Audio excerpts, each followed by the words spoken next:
Hello everyone, welcome to GK today. This is Arzoo Kakkar. I hope you all are doing well. इस particular session में हम आज के current affairs जो हैं वो देखेंगे, लेकिन शुरू करने से पहले एज यू ऑल नो कि नुज़हत सना मैम जो हैं वो अब लीव पर हैं। आई नो कि आप आज उन्हें मिस कर रहे होंगे, और बट वो जब आएंगी तो डेफिनेटली इन सेशंस को आगे कंटिन्यू करेंगी। बट यहाँ पर आपके करंट अफेयर्स जो हैं वो इफेक्ट नहीं होने चाहिए, आपकी पढ़ाई इफेक्ट नहीं होनी चाहिए। तो आज शुरू करते हैं करंट अफेयर्स को। आज के करंट अफेयर्स देखते हैं, और शुरू करने से पहले मैं आपको ये भी बता देती हूँ कि ये जो क्वेश्चंस हम कवर करते हैं ये GK today Android application app से लिए गए क्वेश्चंस हैं। These questions are a part of daily 20 MCQ series, जो कि आपको एंड्रॉयड एप्लीकेशन ऐप पर मिल जाएगी जीके टुडे के। आप डाउनलोड कर सकते हैं ऐप को, जिसमें मोर देन 500 प्लस क्वेश्चंस होते हैं, और साथ ही साथ कैटेगरी वाइज क्वेश्चंस भी होते हैं, तो काफ़ी फ्रूटफुल रहेगा आपके लिए। पहला क्वेश्चन आप देख सकते हो, अब आपके सामने है। क्वेश्चन क्या कह रहा है आपको जल्दी से पढ़ना है, और फिर हम इसके आंसर देखेंगे और इसके बारे में काफ़ी अच्छे से इसको डिस्कस भी करेंगे। क्वेश्चन है, skilling of girls in non traditional livelihood has been included in which flagship scheme. चार ऑप्शंस हैं आपके सामने। मैं आपके लिए क्वेश्चन थोड़ा ट्रांसलेट कर देती हूँ हिंदी में कि स्किलिंग ऑफ गर्ल्स, जो गर्ल्स की स्किलिंग है नॉन ट्रेडिशनल लाइवलीहुड में, वो इंक्लूड करा गया है एक फ्लैगशिप स्कीम के अंदर। उस स्कीम का नाम क्या है? आपके सामने चार ऑप्शंस दिए हुए हैं यहाँ पर। अगर आप देख सकते हो, ऑप्शन ए बेटी बचाओ बेटी पढ़ाओ, है ना। तो ये इस स्कीम जो है, इस स्कीम के अंदर इसको इंक्लूड किया गया है। यहाँ पर अब काफ़ी सवाल उठते हैं, नेशनल ट्रेडिशनल लाइवलीहुड क्या है, राइट, और इसी के साथ साथ बेटी बचाओ बेटी पढ़ाओ स्कीम क्या है, चाइल्ड सेक्स रेशो कितना है, फीमेल लेबर पार्टिसिपेशन कितना है, और कौन सी डिस्ट्रिक्ट जो है काफ़ी अच्छा जिसका हाईएस्ट चाइल्ड सेक्स रेशो है, कौन सी का लोएस्ट चाइल्ड सेक्स रेशो है। तो इसको काफ़ी अच्छे से देखेंगे। पहले आप ये स्कीम देख लो, 2015 में ये स्कीम को लॉन्च किया गया था, जिसका एम ये था कि जो सेक्स सिलेक्टिव अबॉर्शंस होते हैं, जहां पर सन मेटा प्रेफरेंस बहुत होता है, देखिए, ठीक है, तो उसको एड्रेस करने के लिए, ये चाइल्ड सेक्स रेशियो जो डिक्लाइन हो रहा था उसको एड्रेस करने के लिए सरकार ये स्कीम लेकर आई थी 2015 के अंदर। ठीक है, तो मिनिस्ट्रीज जो है, जॉइंट इनिशिएटिव रहा है, women and child development ministry, health and family welfare ministry और एचआरडी मिनिस्ट्री जो थी, तो इनका एक जॉइंट इनिशिएटिव रहा है ये। अगर मैं आपसे बेटी बचाओ बेटी पढ़ाओ की बात करूं, तो सबसे पहला सवाल जो क्वेश्चन के अंदर ही था कि नॉन ट्रेडिशनल लाइवलीहुड का मतलब क्या है, नॉन ट्रेडिशनल लाइवलीहुड जॉब्स का मतलब क्या है। बेसिकली वो जॉब्स जहां पर विमेन का पार्टिसिपेशन, अगर आप देखो तो वो कन्वेंशनली लो है, कम है उन सेक्टर्स में। अब आप सोचोगे वो सेक्टर्स कौन से हैं, जैसे कि स्टेम, साइंस एंड टेक्नोलॉजी हो गया, इंजीनियरिंग हो गया, मैथमेटिक्स हो गया।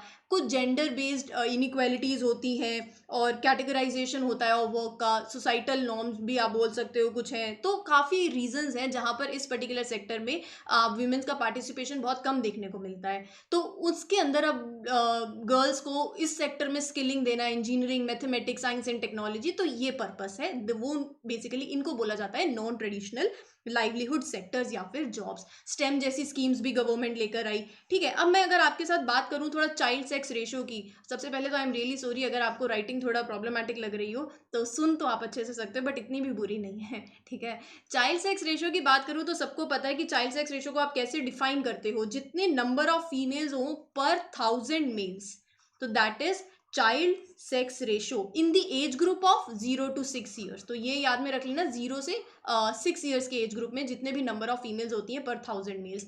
अब child sex ratio as per 2011 का सेंसस वो क्या रहा है, देखो पहले क्या था, 927 रहा है। ठीक है, 2001 में इट वॉज 927, 2001 में।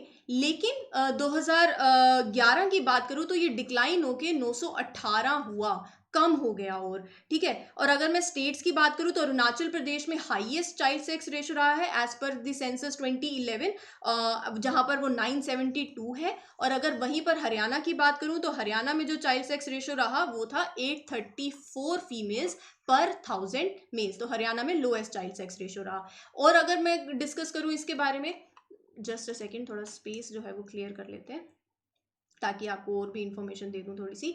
अब अगर मैं बात करूं, ये है एज पर दी सेंसस 2011। लेकिन अगर मैं बात करूं हेल्थ मैनेजमेंट इंफॉर्मेशन सिस्टम के डेटा के बेसिस पे, तो अभी अभी हमने देखा जो चाइल्ड सेक्स रेशो है 918 रहा है 2011 में, तो 2014 2015 तक यही रहा। लेकिन अभी मतलब रीसेंट टाइम्स की बात करूं 2019-2020 की, तो चाइल्ड सेक्स रेशियो जो है वो 934 पे आया है। परफॉर्मेंस जो है वो इम्प्रूव हुई है, राइट। और इसी के साथ साथ जो स्टेट्स, कुछ डिस्ट्रिक्ट्स की बात करूं जहां परफॉर्मेंस इंप्रूव हुई है, तो अभी हमने हरियाणा की बात करी थी जहां पे लोएस्ट था, तो हरियाणा की ही कुछ डिस्ट्रिक्ट्स लेती हूँ, जैसे कि करनाल हो गया और महेंद्रगढ़ हो गया। करनाल में पहले चाइल्ड सेक्स रेशियो होता था 694, वो इंप्रूव होके 2019-20 में हुआ है 951, ठीक है, sorry 898, I am sorry 898। Seven, Karnal के अंदर पहले चाइल्ड सेक्स रेशियो था 758 और अब हुआ है 898, सॉरी ये याद रख लेना। अगर आपको एग्जांपल्स चाहिए, महेंद्रगढ़ जैसे हरियाणा की एक डिस्ट्रिक्ट है, तो वहां पर पहले 791 was the child sex ratio, लेकिन अब 2019-20 में इट इज 919। अगर मैं बात करूं आपके साथ फीमेल लेबर पार्टिसिपेशन की, तो 2020-21 में फीमेल लेबर पार्टिसिपेशन जो है वो भी राइज हुआ है बाय 25.1%। इसको थोड़ा और सेग्रीगेट करें, अगर हम रूरल के लिए बात करें और अर्बन में बात करें विमेंस पार्टिसिपेशन, तो female labour force for rural वो इंक्रीज हुआ बेसिकली 3%, दैट इज टू 27.7%। अगर मैं अर्बन सेक्टर में बात करूं, अर्बन वुमेन पार्टिसिपेशन रेट, तो वो है 0.1 का राइज देखने को मिला है, दैट इज टू 18.6%, ठीक है। अब इसी के चलते जब मैं बेटी बचाओ बेटी पढ़ाओ की बात कर रही हूं, तो साथ साथ आप देख लो ग्रोस एनरोलमेंट रेशियो को भी। तो ग्रोस एनरोलमेंट रेशियो जो है वो भी, मतलब जो गर्ल्स हैं स्कूल्स में, क्या वो नंबर जो है वो बड़ा है, एनरोलमेंट बड़ा है सेकेंडरी लेवल्स के अंदर, बिल्कुल इंप्रूव हुआ है। पहले कितना था, 77.45, मतलब 2014-15 की बात करूं, और 2018-19 में इंप्रूव होके हुआ है 81.32। तो ये रहा आपके पास कुछ डेटा जो आप इसको यूज़ भी कर सकते हो, और ये आपके फ्रूटफुल भी रहेगा, आपके काफ़ी एग्जाम्स में पूछा जा सकता है।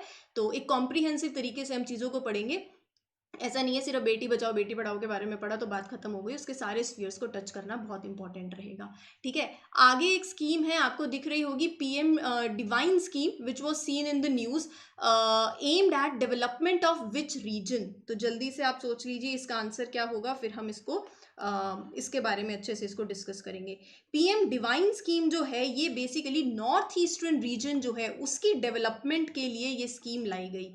तो ऑप्शन सी इस क्वेश्चन का सही आंसर है। ये जो स्कीम है इसको अनाउंस किया गया था यूनियन बजट में 2022-23 के अंदर, इसको अनाउंस किया गया था बेसिकली, लेकिन अभी रिसेंटली इसको सेंटर ने अप्रूव किया है, बेसिकली यूनियन कैबिनेट ने इस नई स्कीम को, worth 13,000 crore, including ₹6,600 crore scheme for developing. Basically बात यह है, जो यूनियन कैबिनेट है उन्होंने 13,000 करोड़ के प्रोजेक्ट्स को अप्रूवल दी है, जिसमें से 6,600 करोड़ की basically worth the scheme is for, including this much amount for this scheme for developing the north eastern infrastructure को डेवलप करने के लिए ये स्कीम है। इस स्कीम की फुल फॉर्म बहुत ज़्यादा important, prime ministers development initiative. वो इनिशिएटिव किस लिए है, नॉर्थ ईस्ट रीजन को डेवलप करने के लिए है। इस स्कीम को इंप्लीमेंट किया जाएगा ड्यूरिंग द 4 ईयर्स जो कि हैं of the 15th finance commission, मतलब 2022-23 से लेके 2025-26 तक, तो 4 साल के लिए।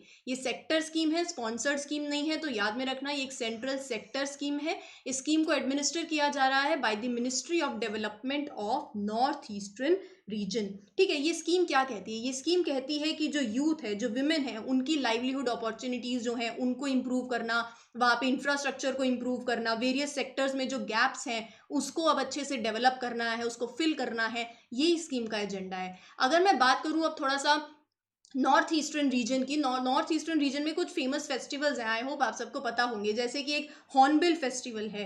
हॉर्नबिल फेस्टिवल बहुत ही पॉपुलर फेस्टिवल्स है, अगर आप फेस्टिवल्स की वीडियो देख रहे हो, मैंने कैटेगरी वाइज कवर भी किए हैं, जो फेस्टिवल्स न्यूज़ में है वो भी देख लेना जाकर। हॉर्नबिल फेस्टिवल की बात करूँ तो ये वेरी फेमस फेस्टिवल है नागालैंड का, याद में रखना, ऐसे क्वेश्चन पूछा जा सकता है, ठीक है। ऐसे ही एक और फेस्टिवल है पैंग लहब्सोल, ठीक है। ये जो फेस्टिवल है ये कहाँ का है, चलो मैं आपको दो ऑप्शंस देती हूँ, आप बता दो सिक्किम का है या फिर मणिपुर। तो ये चलो आपके लिए होल्ड पे रहा, अभी फिर इसको बाद में दोबारा भी बता दूंगी।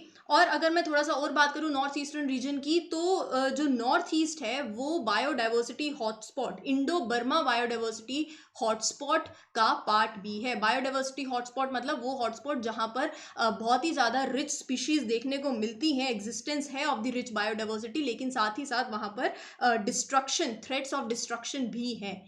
आप मुझे कमेंट सेक्शन में ये बताओगे कि बाकी बायोडाइवर्सिटी हॉटस्पॉट्स के नाम इन इंडिया। ये तो मैंने आपको बता दिया कि नॉर्थ ईस्टर्न रीजन जो है वो इंडो बर्मा का एक पार्ट है। आप मुझे और भी जो बायोडाइवर्सिटी हॉटस्पॉट्स हैं वो मुझे कमेंट सेक्शन में बताना ज़रूर, ठीक है। मतलब ज़रूर का मतलब ज़रूर होता है, भूलना नहीं है। अभी अगर मैं नॉर्थ ईस्टर्न रीजन की बात कर रही हूँ तो हम कैसे नॉर्थ ईस्टर्न काउंसिल के बारे में बात नहीं करें, बहुत ही इंपॉर्टेंट है। ये वो काउंसिल है जो कि इकोनॉमिक और सोशल डेवलपमेंट की बात करती है नॉर्थ ईस्टर्न रीजन के अंदर, जिसके अंदर 8 स्टेट्स आ जाती हैं, सिक्किम, अरुणाचल प्रदेश, असम, मणिपुर, नागालैंड, त्रिपुरा, मेघालय, मिजोरम। ये बनी कब थी काउंसिल, नॉर्थ ईस्टर्न काउंसिल 1971 के अंदर ये बनाई गई थी council as an act of the parliament, ठीक है। साथ ही साथ अगर मैं ये बात कर रही हूँ कि ये स्कीम जो है ये बजट के अंदर भी थी मेंशन, तो वैसे एक और बहुत इंपॉर्टेंट स्कीम बजट के अंदर मेंशन थी, जिस स्कीम का नाम है पीएम गति शक्ति।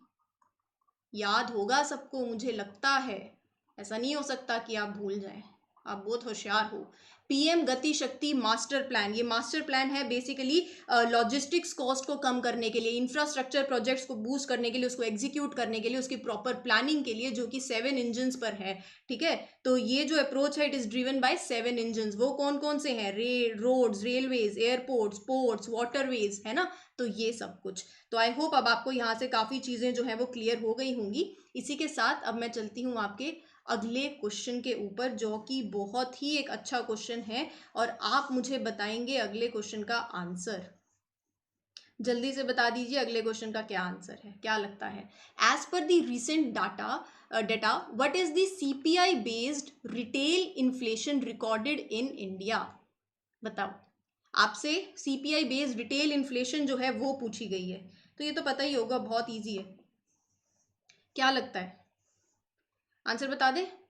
7.41%, ऑप्शन सी इस क्वेश्चन का सही आंसर है, ठीक है। अगर मैं अब आपको थोड़ा सीपीआई के बारे में बताऊं, सीपीआई और डब्ल्यूपीआई सबको पता होगा, consumer price index, wholesale price index, है ना। तो कंज्यूमर प्राइस इंडेक्स की बात करूं तो ये जो रिटेल इन्फ्लेशन है ये बढ़ा है पिछले, it rose to a 5 month high 7.41%। Inflation बहुत हो गई है, कॉस्टलियर फूड आइटम्स हो गए हैं, ठीक है। ये सीपीआई जो है ये रिलीज किया जाता है बाय नेशनल स्टैटिस्टिकल ऑफिस, मैं इसके बारे में भी आपके साथ इन डिटेल बात करूंगी, और बेस ईयर है 2012 जिसपे सीपीआई इज कैलकुलेटेड। ये जो बार बार हम सीपीआई सीपीआई बोले जा रहे हैं, क्या है सीपीआई, कंज्यूमर प्राइस इंडेक्स। ऐसे ही एक है wholesale price index. Consumer price index और होलसेल प्राइस इंडेक्स के अंदर जो बेसिक डिफरेंस है वो ये आता है, देखो इन्फ्लेशन तो सबको पता है कि जब चीज़ों के रेट बढ़ जाए, मैं बहुत ही बेसिक टर्म्स में बात करूंगी ताकि आपके कंसेप्ट क्लियर हो, ठीक है ना, इधर उधर की कोई बात नहीं। अब यहां पर जब प्राइस चेंज होता है होलसेल मार्केट में, जब होलसेलर्स जो हैं, जो मैन्युफैक्चरर्स हैं, वो जो प्राइस पे करते हैं उसको कैलकुलेट करें, उसमें चेंजेस आए, वो है होलसेल प्राइस इंडेक्स।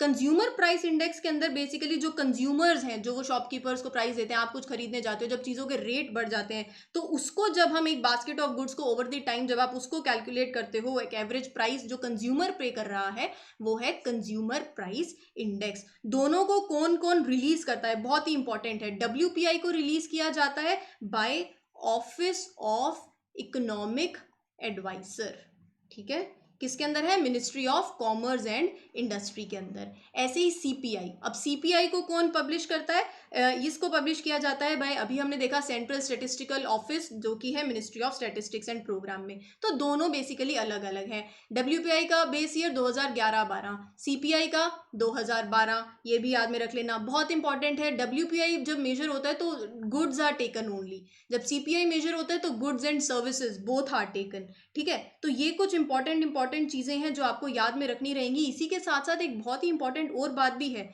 4 तरीके के सीपीआई होते हैं, ये तो नहीं भूल जाओगे, है ना, ये बहुत इंपॉर्टेंट है। 4 तरीके के जो सीपीआई हैं उनको एक बार देख लो। एक तो होता है सीपीआई फॉर इंडस्ट्रियल वर्कर्स, मैं यहाँ पर लिख देती हूँ आपके लिए। फिर होता है CPI for agricultural labour, CPI for rural labour, CPI for rural urban combined. तो ये जो तीनों हैं पहले वाले, ये तीनों जो हैं ये कंपाइल किए जाते हैं by labour bureau, ministry of labour and employment के अंदर। ठीक है, तो ये याद में रख लेना। और जो फोर्थ वन है सीपीआई रूरल अर्बन, तो ये बेसिकली एनएसओ जो है वो कंपाइल करता है। तो ये सब मैंने आपको बता दिया। मॉनिटरी पॉलिसी कमेटी जो है वो इसको रिव्यू करती है। इसी के साथ साथ कुछ और चीज़ें भी हैं जो कि आपको देख लेनी चाहिए, जैसे IIP, index of industrial production, जिसके अंदर जो बेसिकली जो इंडस्ट्रियल प्रोडक्शन हो रही है, ठीक है, उसमें से कुछ बास्केट ऑफ गुड्स को लेकर जो आप शॉर्ट टर्म चेंजेस, जो आप वॉल्यूम ऑफ प्रोडक्शन देखो कि इंडस्ट्रीज कैसे काम कर रही है, इंडस्ट्रियल प्रोडक्शन कैसा चल रहा है over a given period of time, तो उसको बेसिकली मेजर करने के लिए आईआईपी होता है। आईआईपी के अंदर कितनी 8 कोर इंडस्ट्रीज हैं। 8 कोर इंडस्ट्रीज का मतलब क्या होता है, जैसे कि जब मैं एक मेरे बास्केट है, बास्केट ऑफ गुड्स जिसको मैं ले रही हूँ, जब मैं इंडस्ट्रियल प्रोडक्शन मेजर कर रही हूँ, तो उस बास्केट में 40.27%, हाँ 40.27% जो है उन कोर इंडस्ट्रीज की वेटेज है। वो कोर इंडस्ट्रीज 8 कौन कौन सी हैं, बहुत ही इंपॉर्टेंट है। Industry, coal, crude oil, natural gas, refinery products, fertilizer, steel, cement, electricity, है ना। तो ये अब आपको ध्यान में रखना है, ये भूलना नहीं है। और इसी के साथ अगर आपसे कंज्यूमर प्राइस इंडेक्स पूछ ले, अभी रिसेंटली रेपो रेट जो हुआ है वो हाइक हुआ है, उसको भी पता होना चाहिए। रेपो रेट कितना हो गया, 5.90%। मैं सारे जितने भी इंपॉर्टेंट परसेंटेज हैं वो आपके साथ शेयर कर रही हूँ, ताकि कल को कहीं से भी कोई क्वेश्चन आए तो हमारा छूटना नहीं चाहिए, ठीक है, क्योंकि हमने सब कुछ पढ़ा है। विच union ministry is associated with one nation, one grid, one frequency and one national load dispatch centre. तो जल्दी से उस मिनिस्ट्री का नाम बता दो, लेकिन बहुत ही एक इंपॉर्टेंट टॉपिक है, इसको हम अच्छे से कवर करेंगे और अच्छे से देखेंगे। तो वो यूनियन मिनिस्ट्री जो कि एसोसिएटेड है one nation, one grid, one frequency और one national load dispatch center से, उस मिनिस्ट्री का नाम है ministry of power, option C. तो बेसिकली ये क्या है one nation, one grid, one frequency, इसको जानने से पहले मैं ये बता देती हूँ कि ये न्यूज में क्यों है। बेसिकली पावर मिनिस्ट्री जो है वो स्टार्ट कर रही है, स्टार्टेड द प्रोसेस क्या है, setting up of transmission system. ये ट्रांसमिशन सिस्टम्स क्यों सेट किए जा रहे हैं, रीन्यूएबल एनर्जी जोन्स के लिए with the capacity of 66.5 gigawatt की, ठीक है, ताकि हम क्लीन एनर्जी की बात करते हैं ना, तो बस वही हमारा एजेंडा है। नेशनल ग्रिड जो है उसको इंटीग्रेट किया जाए इनके साथ, ताकि हम non fossil fuel energy sources जो है वो यूज करें, ठीक है। और साथ ही साथ by 2026-2027 a transmission system is to be integrated, जिसकी एडिशनल पोटेंशियल कितना है, 52 गीगावाट का, ठीक है। ये सारे के सारे स्टेप्स जो लिए जा रहे हैं वो one nation, one grid, one frequency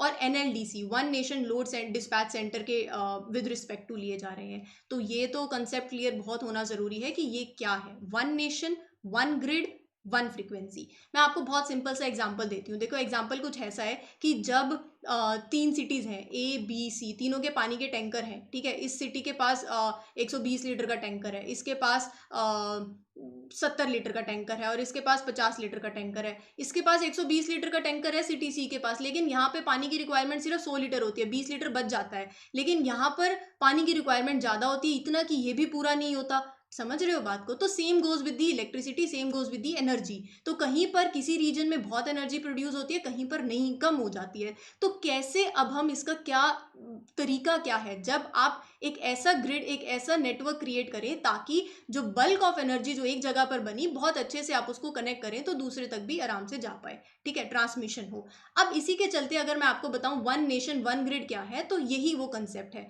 देखो कितने रीजन्स हैं, पहले तो आप ये देख लो कितने रीजन्स हैं, कैसे बना, क्या है कंसेप्ट। अगर मैं आप इंडिया की बात करूं तो एक नॉर्दर्न रीजन हो गया, एक साउथ में हो गया वेस्टर्न रीजन, ईस्टर्न रीजन और एक हो गया नॉर्थ ईस्टर्न रीजन। अब ये रीजन्स क्या है, रीजन्स मतलब यहाँ पर जो भी ग्रिड है उनको आपस में कनेक्ट करके एक रीजन बना दिया। जैसे कि मध्य प्रदेश, महाराष्ट्र, गुजरात, गोवा, उनके जो भी ग्रिड थी उनको कनेक्ट करके वेस्टर्न रीजन बना दिया, ठीक है। ऐसे करके अपने अलग अलग रीजन्स बना दिए। अब ये रीजन्स जो हैं, अब इशू क्या है, कहीं पर ज़्यादा प्रोड्यूस हो रही है, कहीं पर कम हो रही है, वही पानी वाला एग्जांपल ले लो।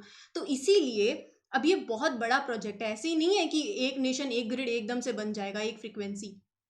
अब क्या हुआ, ये अब आपको याद में रखना है। अक्टूबर 1991 के अंदर पहला कंसेप्ट, पहला चीज लाई गई, जब ईस्टर्न रीजन को कनेक्ट किया गया नॉर्थ ईस्टर्न रीजन के साथ। अब ये कनेक्ट हो गए आपस में।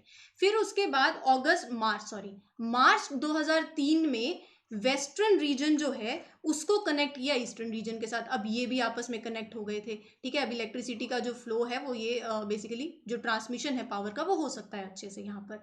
फिर उसके बाद अगस्त 2006 के अंदर जो नॉर्दर्न रीजन था वो भी कनेक्ट हो गया। तो सारे रीजन्स आपस में कनेक्ट होने लगे, एक ग्रिड बनने लगा। तो साउथ रीजन जो है वो भी फाइनली कनेक्ट हो गया। तो सारे 5 के 5 रीजन जो है वो कनेक्ट हुए, एक ग्रिड बना, वन नेशन वन ग्रिड जिसे कि बोला जाता है। अब इसका बेनिफिट क्या होगा? इसका बेनिफिट ये होगा कि आप बेटर मैनेज कर पाएंगे पावर की डिमांड को। अब पावर जो है वो अवेलेबल हो सकती है इजीली अक्रॉस द कंट्री, एक चाहे कन्याकुमारी से कश्मीर तक हो, ठीक है। तो बहुत इजीली ये पावर जो है जनरेट हो सकती है रिन्यूएबल सोर्सेज से, जो कि हमारा पर्पस भी रहा है। पावर एक्सचेंज भी आप बहुत अच्छे से कर सकते हो, ठीक है। ये हो गए आपके 5 रीजनल पावर ग्रिड्स जिसकी मैंने आपसे बात करी। अब आप एक ये टर्म और भी देख रहे हो, one national load dispatch centre. तो हर एक जो सेंटर है, रीजनल सेंटर्स, उनका क्या है, रीजनल पावर ग्रिड जो है, जो 5 रीजनल पावर ग्रिड्स हैं इंडिया के, उनके हर एक के एक लोड डिस्पैच सेंटर भी है। जैसे कि अगर मैं बात करूं वेस्टर्न रीजन सेंटर की, तो वेस्टर्न का रीजन का जो लोड डिस्पैच सेंटर है वो मुंबई में है, ठीक है। Eastern regional load dispatch centre Kolkata के अंदर है। तो ऐसे करके बहुत सारे लोड डिस्पैच सेंटर हैं, इन सबका माई बाप एक है, नेशनल लोड डिस्पैच सेंटर, जो कि कहाँ पर है, दिल्ली के अंदर। ये नेशनल लोड डिस्पैच सेंटर क्या करता है? अब नाम से ही समझ आ जाना चाहिए, जब मैं बोल रही हूँ कि माई बाप है, ये सबसे बड़ा है, तो ये क्या करेगा, जितने भी रीजनल डिस्पैच सेंटर्स हैं उनकी सुपरविजन करेगा, प्रॉपर इलेक्ट्रिसिटी की डिस्पैच होना, 2 रीजन्स के बीच में शेड्यूलिंग होना वो करेगा, कोऑर्डिनेशन होना between the dispatch centres, monitoring करना, ये सारा काम है नेशनल लोड डिस्पैच सेंटर का। अब मुझे लगता है अब आपको बहुत अच्छे से कंसेप्ट क्लैरिटी हो जानी चाहिए, मैंने पूरी कोशिश करी है, ठीक है।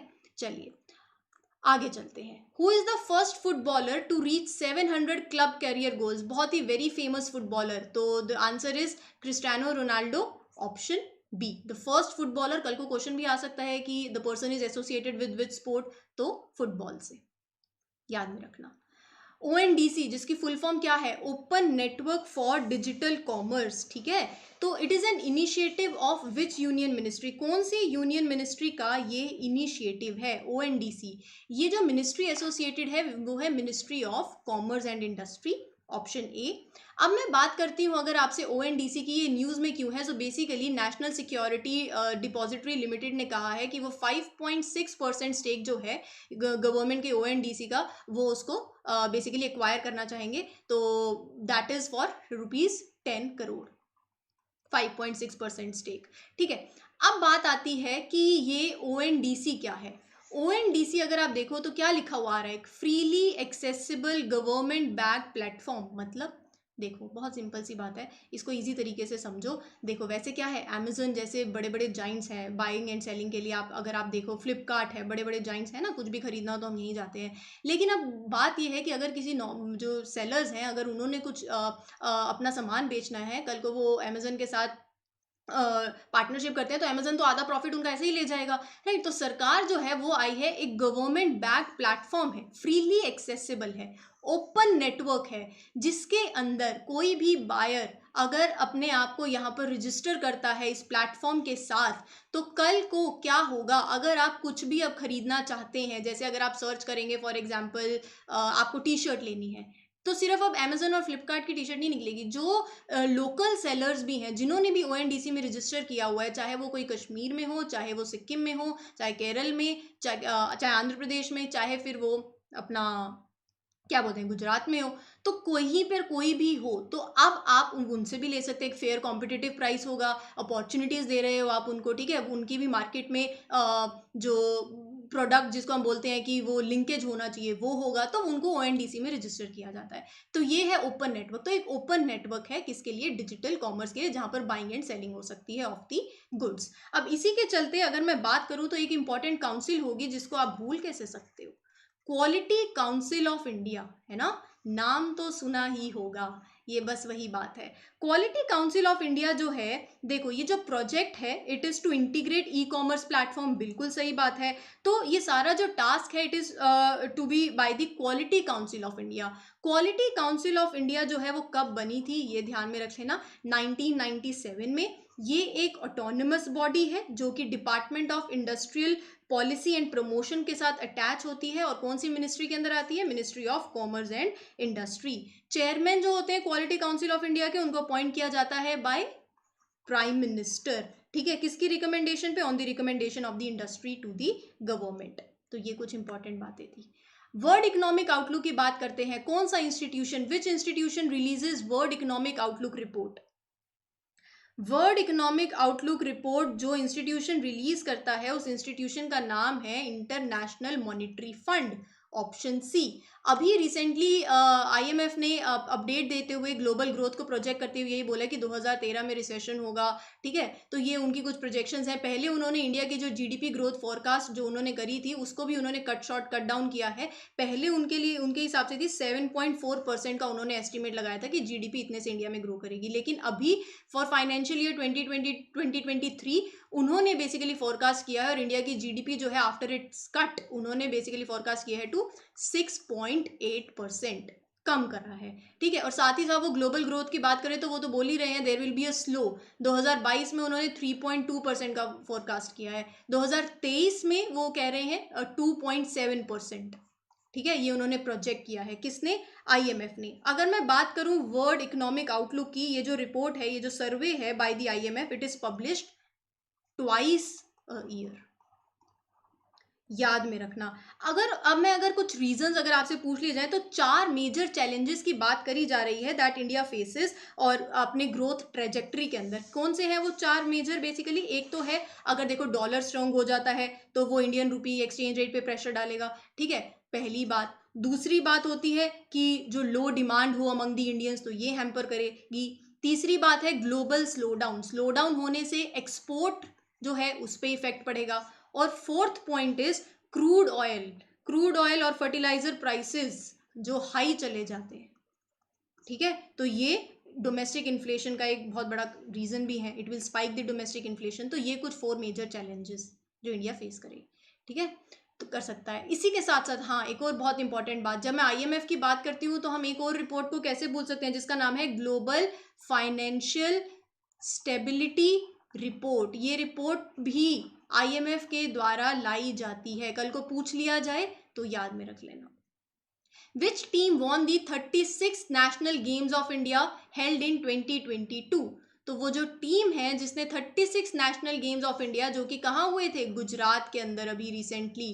ठीक है, तो it was held in Gujarat. जो टीम वन करी वो है services team, option B is the right answer. आप मुझे कमेंट सेक्शन में ये बताओगे कि the official mascot for the 36 national game is क्या रहा है, वो आप मुझे कमेंट सेक्शन में बताना। ठीक है, गुजरात में बेसिकली ये हुए, अभी एंड हो गए हैं, और जिसने टॉप किया वो है सर्विसेज टीम। सेकंड पोजीशन पे महाराष्ट्र, और हरियाणा जो है उसने थर्ड पोजीशन ली है विद 116 मेडल्स। तो अगर मैं बात करूं बेस्ट फीमेल प्लेयर की, वो है हर्षिका रामचंद्रन फ्रॉम कर्नाटका, और बेस्ट मेल प्लेयर साजन प्रकाश। तो ये नाम भी आपको याद में रखने हैं, और कमेंट सेक्शन में जरूर बताना आंसर, मैं सबके आंसर देखूंगी अब।